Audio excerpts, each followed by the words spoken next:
امام علی علیہ السلام کی خدمت میں ایک شخص آیا اور دست ادب کو جوڑ کے عرض کرنے لگا، یا علی، میں نے اللہ کے رسول سے سنا کہ گناہگار انسان کی قبر میں سانپ آ کے اس کو ڈستا ہے۔ بات جب یہاں تک پہنچی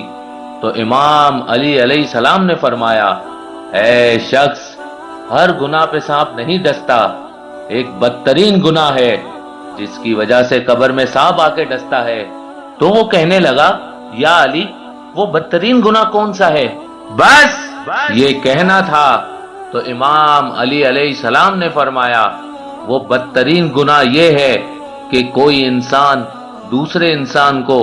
کوئی کام کہے اور وہ دوسرا انسان اس کام کرنے پہ قدرت بھی رکھتا ہو، پھر بھی وہ کام انجام نہ دے، تو اللہ اپنے فرشتوں کو کہہ دیتا ہے کہ اس کی قبر میں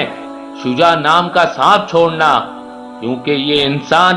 میری مخلوق کو صرف استعمال کرتا تھا، میری خلقت کے کام نہیں آتا تھا۔ میں نے اس کو اس قابل بنایا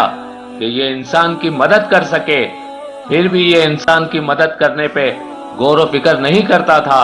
صرف اپنی خواہشات میں الجھا رہتا تھا۔ یاد رکھنا، اس زمین پہ بدترین گناہ میں سے ایک گناہ یہ ہے کہ انسان کے پاس اتنی طاقت بھی ہو کہ وہ کسی کی مدد کر سکتا ہو، لیکن پھر بھی وہ کسی کی مدد نہ کرے، کسی کا سوال پورا نہ کرے، تو یہی وہ انسان ہے جس کی قبر میں سانپ چھوڑے جائیں گے، اور وہ چیخ چیخ کے کہے گا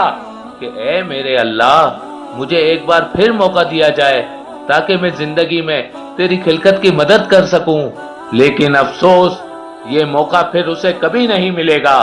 اور اسے قیامت تک یوں ہی قبر میں سانپ ڈستے رہیں گے، اور وہ چیختا رہے گا، روتا رہے گا، اور وہ چیختا رہے گا، روتا رہے گا، اور وہ چیختا رہے گا، روتا رہے گا۔